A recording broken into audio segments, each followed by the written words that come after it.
Wetherford's Gloria from 2018 is a piece that really speaks to what I see in Mary Weatherford's work that I think she would reject if I told her this. I've never met her, sadly. Not that I can think of. We've probably been in the same place at the same time, but hard to tell. The work is very typical of Mary's work at this point, where it is a neon tube in front of a canvas which has a abstract, often washy type feel to it.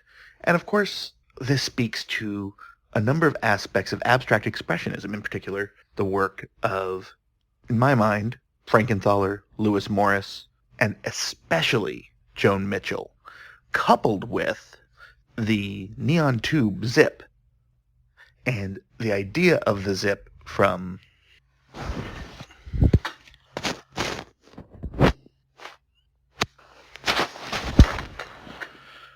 Barnett Newman really brings together this concept of this is the synthesis of everything that was being done in the first and second waves of abstract expressionism that is now being expressed as a third wave.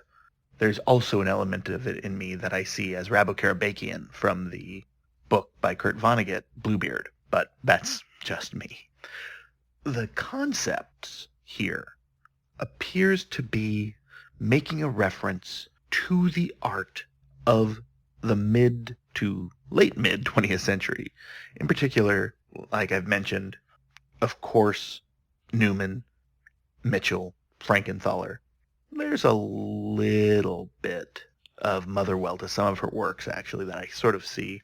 And de Kooning. There's a lot of sort of that brushwork that he was very fond of. But what's fascinating is there's the element, of course, of Dan Flavin, and Bruce Newman?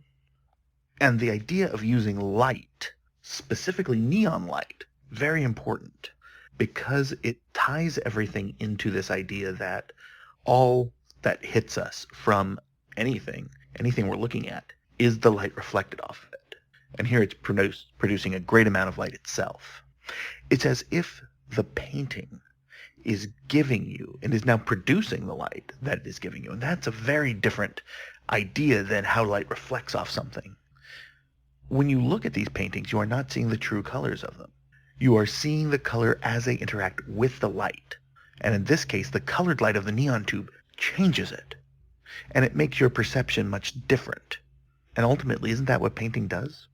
Isn't that what art does?